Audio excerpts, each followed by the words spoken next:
Welcome to Rage, you nerds! I'm Mr. Cack, and we are watching Renfield's trailer. Well, it's a TV spot. Still, Renfield! We're excited to watch this and react to it, and we hope that you're excited to watch us react to it. If you are excited, go ahead and hit that thumb down there, like this video, as we're giving thumbs up and thumbs down a little bit later. Don't tell anybody.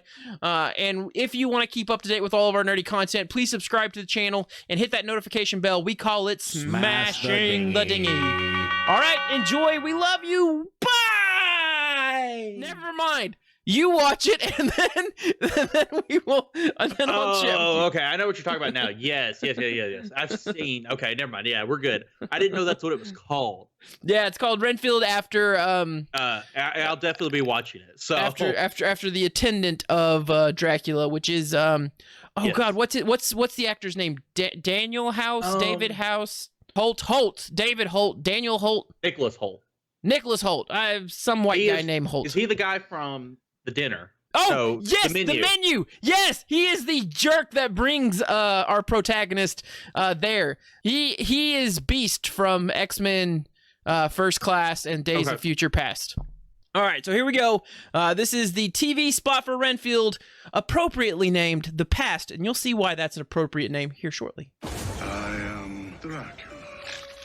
Renfield, you will make a very good assistant. What? You're like the guy that gets the villain's Postmates. Let's see. I do other stuff too. Like what? Wash his cape? No, I strike clean. I just now know she has the gun pointed on him. Especially during daylight hours.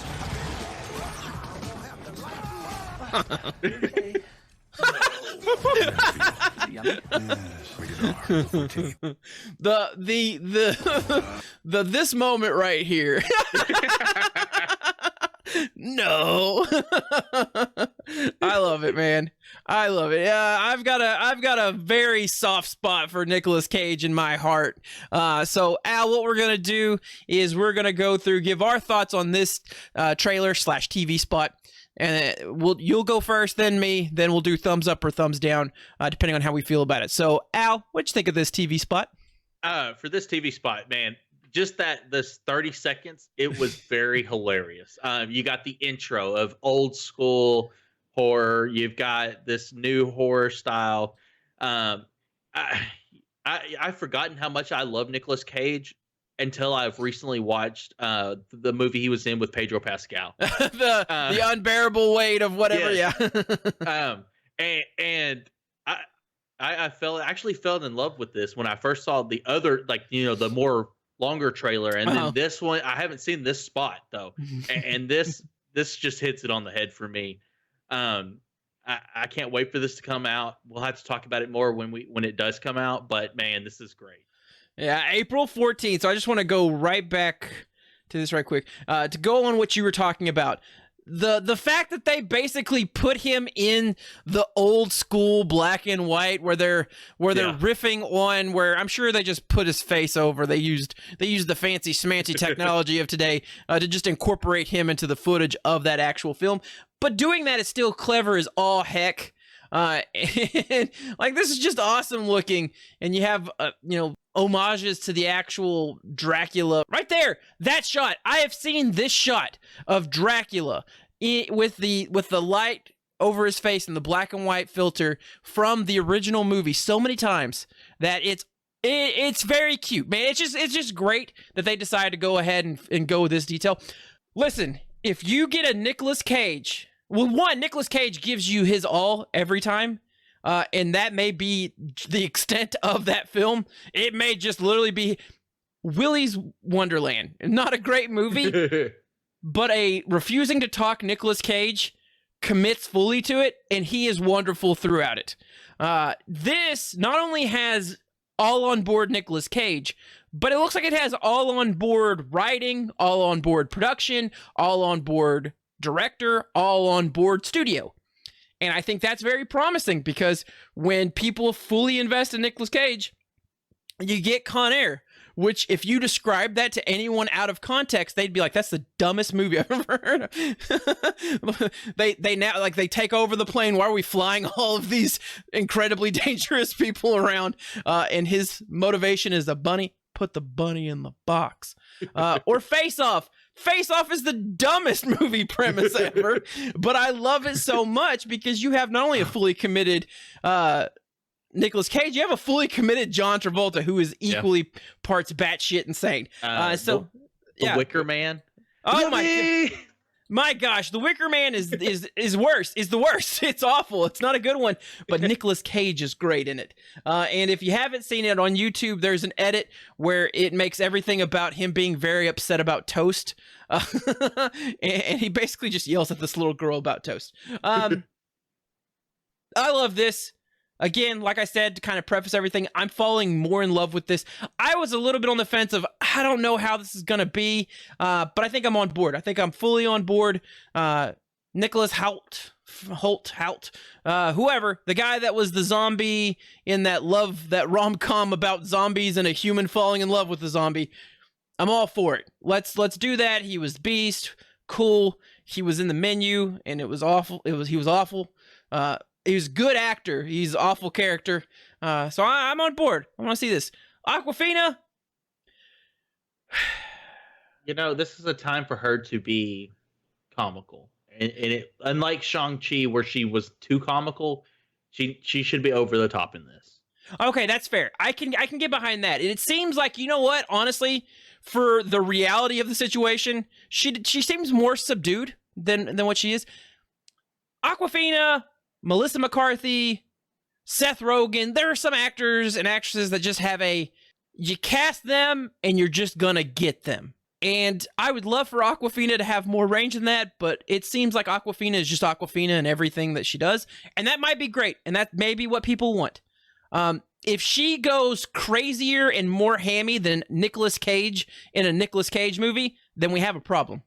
That's fair. A problem. I just don't think she's gonna get a lot of screen time since he's in it. I hope she gets an appropriate amount of screen time for her character, but it should not be more than Nicolas Cage. She's the love interest, so I'm sure it will be more, but whatever. Let's do thumbs up, thumbs down. Al, how you feel about this TV spot? For me, I'm giving it a thumbs up for sure.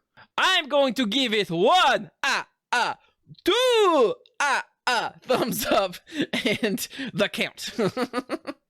Because, now, oh yeah, go ahead, Al. I actually didn't know, but he's actually the Hoult kid. He played Tolkien in Tolkien. Yeah. He was the Giant Slayer. I forgot he was in that one. He's a forgettable face. I mean, that is a very harsh way of putting it, but yeah. Well, when you're like, because he's also in Mad Max. Well, you can't tell it's him in Mad Max because his face is huff and chrome like a mother trucker. He's a little bit out there in that one.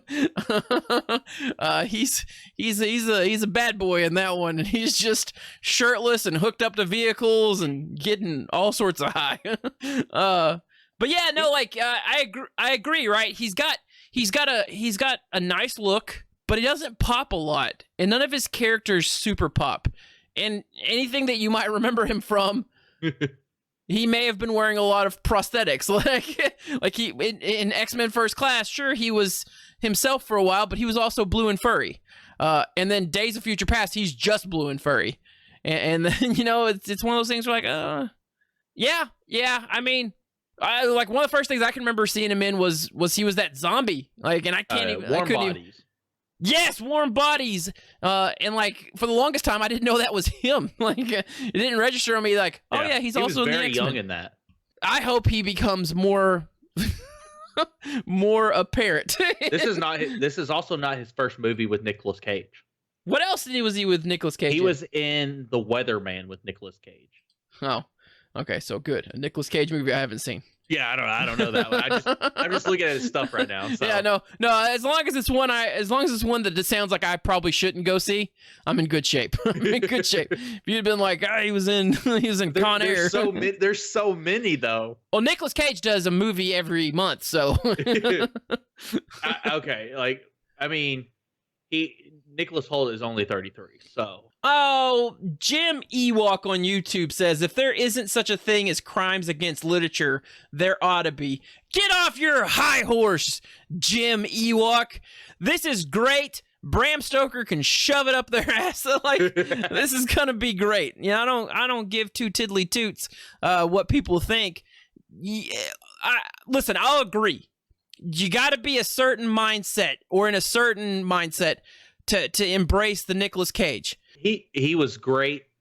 He was exceptional in The Unbearable Weights of Massive Talent. He was also great in Ghost Rider for me. But does he have his off movies?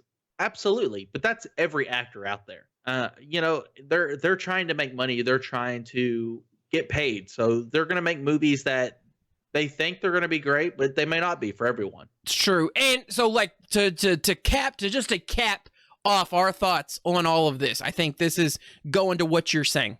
Austin Adams on YouTube gives their comment, and this comment, I think, is the rule of thumb. This is the measurement stick of all Nicolas Cage films. This is it. There's no further rubric. There's no, well, he checked this box, he checked this box. There's this one box, and it's this. It'll either be the best movie of all time or the worst movie of all time. That is Nicolas Cage. There is not a middle ground.